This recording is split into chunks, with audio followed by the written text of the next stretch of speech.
I'm Michael Sullivan, and this is the story of how I built something revolutionary, almost lost everything, and then watched justice unfold live in front of 50,000 viewers. 2 years ago, I founded Trust Chain Technologies with nothing but a laptop and an idea that could transform digital privacy forever. The concept was simple but powerful: a blockchain-based identity verification system that could make identity theft impossible while keeping personal data completely private. Most startups begin in garages. Mine started in a small coffee shop in Seattle, where I spent 18 months coding between shifts as a barista. Every spare dollar went into development. Every free moment was spent refining the algorithms that would become the foundation of SecureID, our flagship product. The breakthrough came during a rainstorm at 3 a.m., when I finally solved the quantum encryption problem that had been haunting me for months. I remember calling my best friend and lead developer, Jenna, her voice groggy with sleep. "It works," I said, watching the successful test results scroll across my screen. "We can actually verify identity without exposing any personal data. Not even we can see it." "Holy shit," she whispered, suddenly wide awake. "We need to protect this now." She was right. I spent the next week documenting everything, timestamping each development milestone on multiple blockchain networks. It wasn't paranoia. In tech, your ideas are only yours if you can prove it. That's when Victor Stone entered the picture. Stone Ventures had a reputation for turning promising startups into billion-dollar companies. When Victor's office called requesting a meeting, it felt like winning the lottery. I spent 3 days preparing the pitch, making sure every detail was perfect. The meeting went better than I could have imagined. Victor immediately grasped the potential of SecureID. "This could be bigger than anything in the digital identity space," he said, studying our prototype demo. "How much have you raised so far?" "Nothing," I admitted. "Been bootstrapping." He smiled, sliding a term sheet across the table. "Let's change that. 10 million, 25% equity stake. We'll take 2 board seats." The terms were fair, almost generous. I should have wondered why. For 6 months, everything was perfect. The investment allowed us to hire top talent, rent proper offices, and accelerate development. Victor became more than an investor. He was a mentor, guiding us through the complex world of Silicon Valley politics. "You're sitting on a gold mine, Mike," he'd say during our weekly meetings. "But timing is everything. We need to control the narrative." I didn't realize he meant that literally. The problem started when we prepared for beta testing. Victor insisted on using his development team for the final security audit. "Standard procedure," he'd assured me. "All our portfolio companies do it." But Jenna found something odd in the audit team's code commits. They weren't just reviewing. They were mapping our entire system architecture, documenting every component in unusual detail. "They're not auditing," she said, showing me the logs. "They're studying it, like they're planning to rebuild it from scratch." I confronted Victor during our next board meeting. His friendly mentor mask slipped for just a moment, revealing something cold underneath. "You're being paranoid, Mike," he said smoothly. "This is how professional companies operate. Unless you don't trust us." The threat was subtle but clear: cross us, and the funding stops. I backed off, but started taking precautions. Every night, I backed up our development logs to private blockchain nodes. Every code commit, every system change, every email, all encrypted and time-stamped where no one could alter them. Then came the day that revealed Victor's true plan. "We're restructuring the company," he'd announced during an emergency board meeting. The current leadership structure isn't optimal for our growth plans. The other board members, all Victor's people, nodded in agreement. Effective immediately, we're appointing a new CEO. Mike, you'll transition to a technical advisory role. Non-voting, of course. My own company, my own creation. They were taking it all. You can't do this.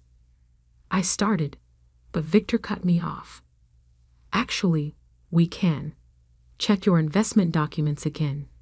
Carefully, this time. Hidden clauses, triggered by specific conditions that Victor had carefully orchestrated over the past 6 months. They hadn't just planned this.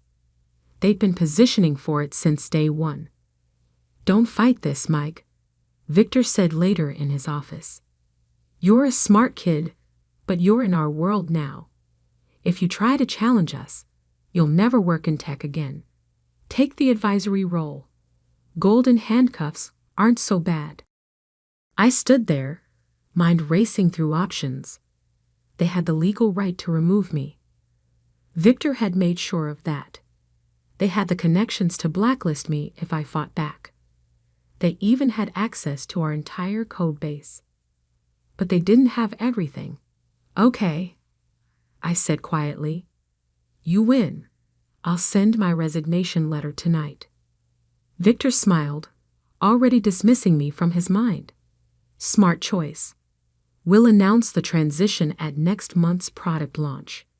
The live stream's already scheduled. Might as well make it a real show. As I walked out of his office, my phone buzzed. A message from Jenna. Tell me you have a plan. I did. Victor wanted to make the product launch a show. I'd give him one he'd never forget. What he didn't know was that Secure ID had a special feature, one that wasn't in any documentation. One that would activate the moment they tried to erase me from my own creation. In exactly 30 days, during their elaborate live stream launch, they would learn why you should never trust a blockchain developer who smiles while being fired.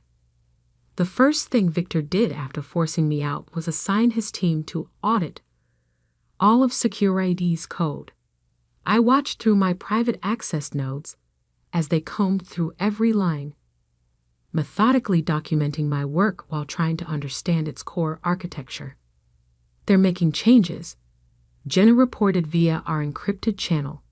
She kept her position as lead developer, becoming our eyes and side. Trying to remove your digital fingerprints from the codebase. I smiled, watching their commits appear in my monitoring system. Let them. Each change only makes the proof stronger.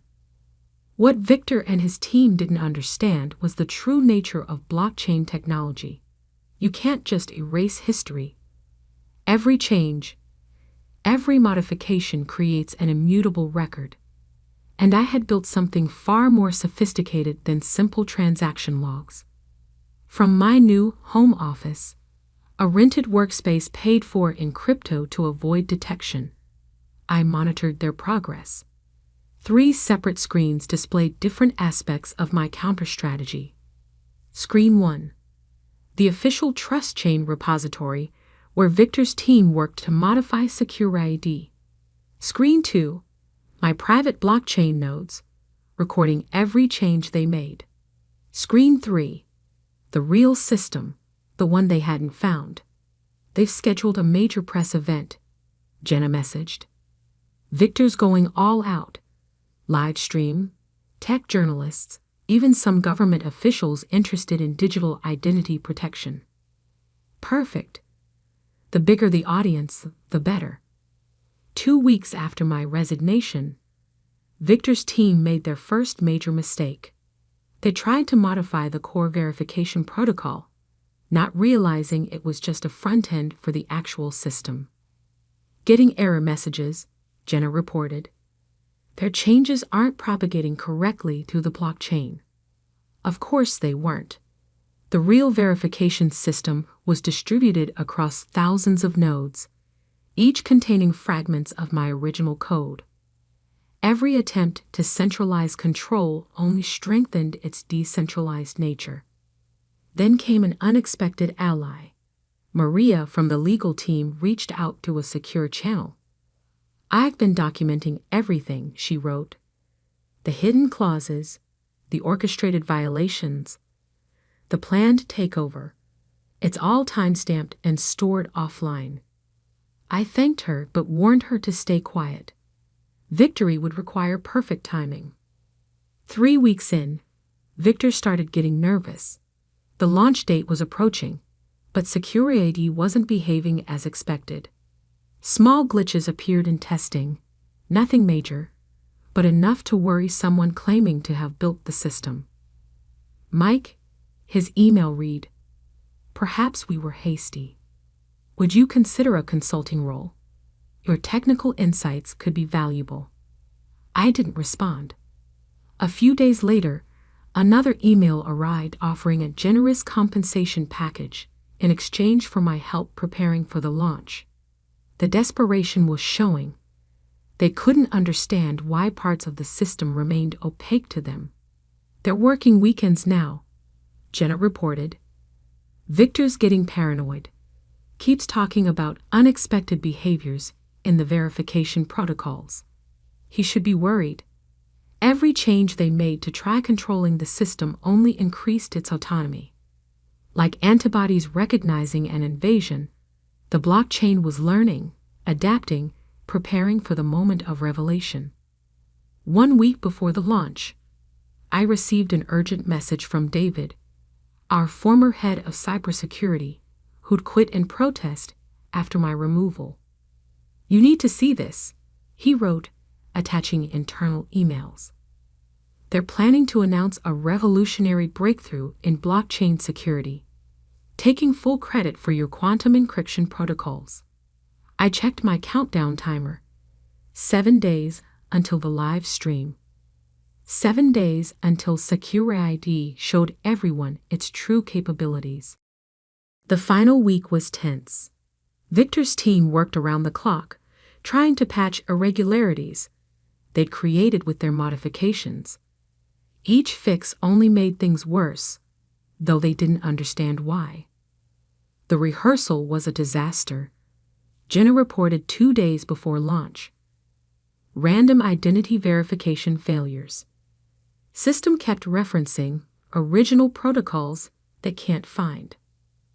Victor made one final attempt to reach me, this time through my old mentor from MIT. "Whatever you're planning, it's not worth destroying your career over. Take the settlement. Walk away." I sent a simple reply, looking forward to the live stream. The night before the launch, I checked my systems one last time. Everything was in place. Blockchain nodes, primed and synchronized. Proof of ownership, distributed and verified. Original development logs, timestamped and immutable. Victor's team's modifications, all documented and traced. "You sure about this?" Jenna messaged. "Once it starts, no stopping it." I finished. But that's the point of blockchain, isn't it? Immutable truth. I went to bed that night feeling strangely peaceful. Tomorrow, in front of thousands of live viewers and every major tech journalist, Victor Stone would learn the true meaning of decentralized control. My phone buzzed one last time. A message from Maria in legal. All evidence secured and backed up. Tomorrow will be interesting. Indeed it would. Victor wanted to make the product launch a show. He had no idea he'd be starring in a demonstration of blockchain's real power, the power to make truth unstoppable. The morning of the live stream, Trust Chain's homepage already showed over 40,000 people waiting for the event. Victor had marketed it perfectly. The future of digital identity was trending on every tech platform. I watched from my workspace as the stream began. Victor took the stage in a black turtleneck, clearly channeling his inner Steve Jobs. The camera work was professional, the staging immaculate. Behind him, massive screens displayed Secure ID's interface. Today, Victor began, we revolutionized digital security forever. I checked my monitors. The blockchain nodes were synchronized, verification protocols running exactly as designed. Everything was ready. For too long, Victor continued, we've accepted the compromise between security and privacy. Today, Trust Chain Technologies ends that compromise. The irony of him talking about trust wasn't lost on the thousands watching. Soon, they'd understand just how much. Let me demonstrate, Victor said, moving to a terminal. We've developed a quantum encryption system that makes identity theft impossible. I watched the viewer count climb past 50,000. Perfect timing. The first sign that something was wrong came when Victor tried to initiate the demonstration. The system responded differently than in rehearsal. Verifying system integrity, Secure ID announced, its AI voice echoing through the auditorium, detecting unauthorized modifications to core protocols. Victor's smile flickered. This wasn't part of the script. Initiating blockchain verification sequence, the system continued. Analyzing ownership records. The massive screens behind Victor shifted, displaying a real-time blockchain explorer. Thousands of nodes lit up, each containing fragments of Secure ID's true history. What you're witnessing, the AI explained to the stunned audience, is a demonstration of immutable proof of ownership and development history. Victor tried to interrupt, but his terminal access was already locked. On screen, the blockchain explorer showed transaction after transaction, each timestamped and verified. Original concept documentation, development milestones, code commits, even Victor's emails planning the takeover. Quantum encryption breakthrough attributed to Victor Stone, the AI announced. Verifying claim invalidated. Displaying original development records, the screens filled with my early work, time-stamped proofs from 18 months before I had ever met Victor, showing the evolution of the encryption protocol. System detecting attempted unauthorized transfer of intellectual property rights, the AI continued, initiating truth verification protocols. That's when the real show began.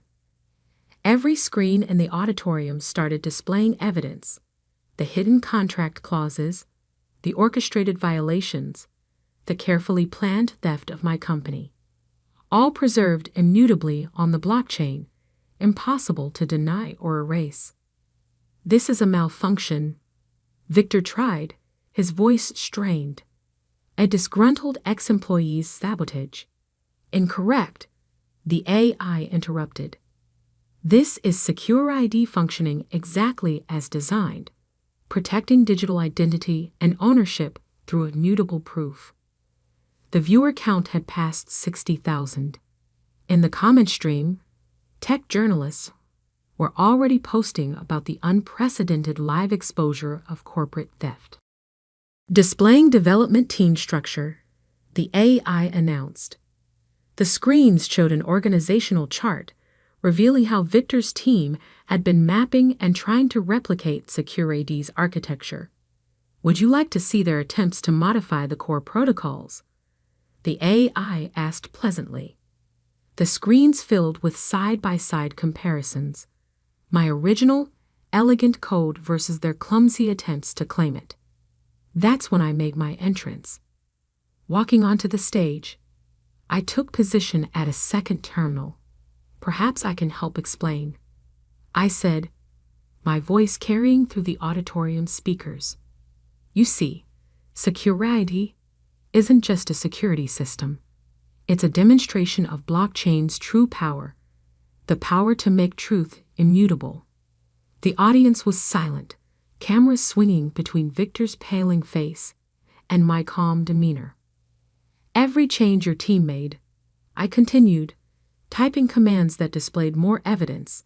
Every attempt to erase my work only strengthened the proof of original ownership. That's the beauty of blockchain. You can't change history without leaving evidence. This is illegal, Victor sputtered. You'll never work in tech again? I finished.